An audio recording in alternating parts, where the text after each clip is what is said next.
Você sabe o que a taxa Selic e o avestruz têm a ver um com o outro? Oi você, tudo bem contigo? Eu sei que essa história de avestruz e Selic parecia o começo de uma piada horrível de tiozão, né?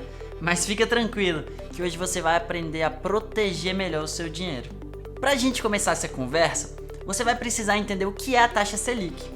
Tem muita explicação boa de o que é e como funciona a Selic por aí. De uma maneira bem objetiva e resumida é o seguinte: o governo brasileiro tem basicamente duas formas de levantar recursos.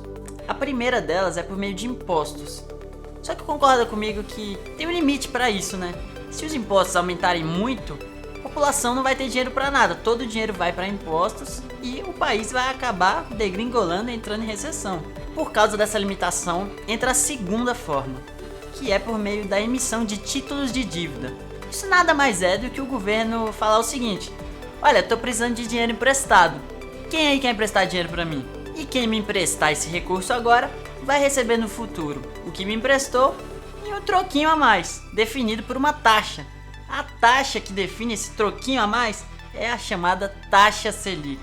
Basicamente, é a taxa que o governo determina para remunerar quem empresta dinheiro para ele.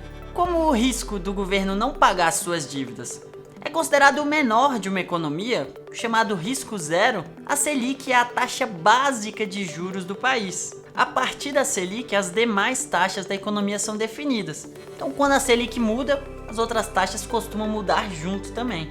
A Selic hoje está no patamar de 6,5% ao ano. Mas espera aí, se a Selic é considerada a remuneração pelo risco zero de uma economia, como eu consigo obter ganhos maiores do que ela? A resposta é simples: correndo mais risco. Por exemplo, o que um banco faz? Ele empresta dinheiro para pessoas como eu e como você. O que você acha que tem um risco maior? Emprestar dinheiro para o governo ou emprestar dinheiro para pessoas físicas? É claro que o risco de uma pessoa física não pagar o seu empréstimo é muito maior do que o risco do governo. Por isso, o banco vai exigir uma taxa maior para emprestar dinheiro para a gente. Agora pensa comigo, se o governo eleva a taxa Selic, significa que o banco vai receber mais por emprestar dinheiro sem risco para o governo. O que você acha que vai acontecer com as taxas de empréstimo para pessoas físicas? Para que elas valham a pena, o banco vai ter que aumentá-la. Ou seja, quando a Selic aumenta, as demais taxas da economia tendem a subir junto.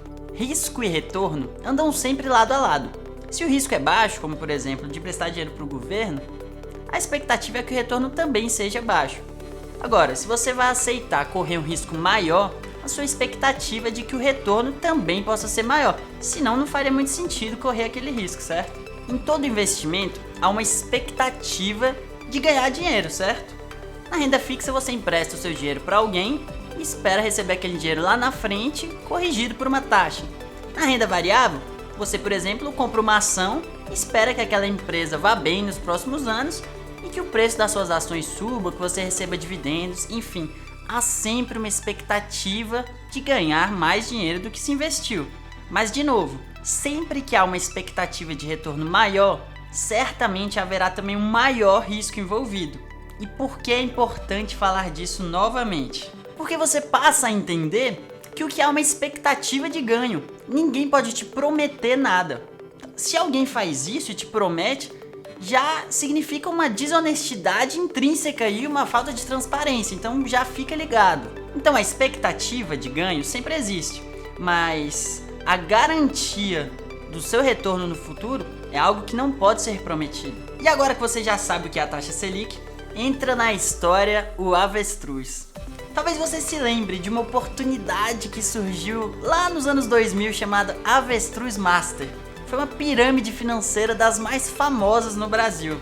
Basicamente era uma empresa que prometia ganhos enormes em um determinado tipo de investimento, que era um avestruz. Você comprava o avestruz da empresa, mas o avestruz continuava nas fazendas dele. Eles criavam o avestruz e após um determinado tempo, eles recompravam o avestruz de você, uma taxa mais ou menos 10% ao mês.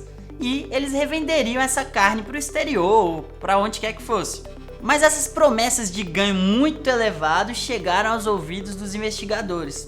E conforme o andamento das investigações, a verdade foi sendo trazida à tona. Para começar, a empresa vendeu 600 mil avestruzes para diversas pessoas, todo mundo que queria adquirir esse investimento, mas em suas fazendas ela não tinha nem 30 mil avestruzes. E além disso, carne nenhuma de avestruz foi vendida para o exterior. Ou seja, todo o dinheiro que era de fato dado aos donos da empresa e às pessoas que entraram bem no início do esquema, vinha das novas pessoas que adquiriam esse maravilhoso investimento. Resumindo, quem ia entrando depois acabava bancando a grana dos que tinham entrado antes e dos donos. O famoso esquema de pirâmide. Mas acontece que o dinheiro necessário de novos entrantes para que o esquema continue funcionando, ele cresce exponencialmente. E aí, meu amigo, você sabe, uma hora a casa cai, é insustentável. Finalmente, em 2005, os investigadores estouraram esse esquema do Avestruz Master e até hoje há R$1 bilhão que ainda não foram recebidos e nem nunca serão recebidos pelas pessoas que caíram nesse golpe. Nessa época, no início dos anos 2000, a taxa Selic rondava ali entre 15% e 20% ao ano. Como então acreditar em alguém que prometia 10% ao mês, que equivale a 214% ao ano? Então, não caia em falsas promessas, tá? Para de olhar apenas para o retorno e passe a tentar entender os riscos associados àquele investimento. Se eles forem mal explicados ou omitidos, nem pense duas vezes, tá? Cai fora. Lembre-se, quem tem o dinheiro é que precisa ser convencido e não o contrário. Então seja bastante criterioso na escolha de seus investimentos. O que normalmente ocorre é a sedução do investidor com a promessa de altos retornos e riscos baixos. Mas isso não existe, isso é mentira, uma falácia. Um exemplo para você entender tudo isso. Imagina que você compra ações da Coca-Cola. A Coca-Cola é uma empresa há décadas e décadas no mercado, uma gigante, conhecida em cada canto do mundo. E a Coca-Cola não tem como te prometer ganho nenhum. Por quê? Porque isso vai depender do resultado da empresa, que vai depender das vendas, que vai depender das estratégias dos seus concorrentes, da vontade das pessoas de tomarem Coca-Cola e não o produto do concorrente, enfim, de uma série de fatores que fogem do controle da companhia. Agora, se uma empresa grande e consolidada não é capaz de garantir e prometer um determinado retorno, por que uma empresa nova, pequena e obscura, muitas vezes sem referência e sem histórico no mercado, vai ser capaz de prometer ganhos elevadíssimos? Olha, a Coca-Cola foi só um exemplo para a gente ver como essas oportunidades de ganhar dinheiro fácil não fazem o menor sentido se a gente para pensar sobre elas por mais de 2 minutos. Aí você diz: ah, Dudu, então eu vou botar nesse negócio que eu não sei bem o que é, só um dinheiro pequeno, que não vai me fazer falta e tal.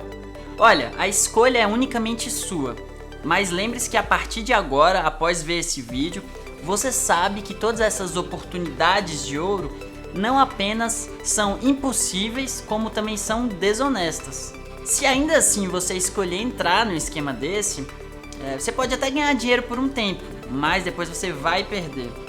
E se você continuar ganhando, saiba que esse dinheiro que você está ganhando está vindo de outras pessoas que estão sendo enganadas e elas sim perdendo dinheiro. Ou seja, independente do resultado, tem algo de muito errado acontecendo.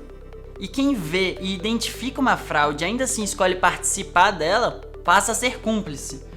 Ainda que talvez você não responda judicialmente por isso, é uma questão moral muito relevante. Há uma expressão muito bacana: no mercado financeiro você sempre ganha. Em algumas vezes você ganha dinheiro, em outras você ganha aprendizado. E eu espero de verdade que este vídeo te dê aprendizado sem que você precise perder dinheiro na mão desses bandidos criminosos de esquemas corruptos de pirâmide que aparecem por aí a todo instante. Hora da pergunta do dia, vamos lá. Tenho 18 anos, é uma boa buscar emprego numa instituição financeira? Olha, com certeza, trabalhar gera um enorme aprendizado, maior do que o que a gente aprende simplesmente nos livros. Mas saiba que normalmente a pressão nessas instituições é algo muito grande, talvez nem todos estejam preparados, mas com certeza pode sim ser uma boa opção para moldar o seu futuro. Bom pessoal, esse foi o vídeo de hoje, tá? Eu espero que vocês tenham gostado. Deixe o seu like, se inscreva no canal Não esqueça de assinar o sininho para ser notificado sempre que tiver um vídeo novo aqui no canal, tá bom? Compartilha esse vídeo com aquele seu amigo que sumiu por vários anos e do nada apareceu te ligando oferecendo uma oportunidade incrível. Pois é. E comenta aí pra gente se você tem alguma dúvida a respeito desse assunto, alguma sugestão. Vai ser um prazer responder. Um grande abraço e até a próxima.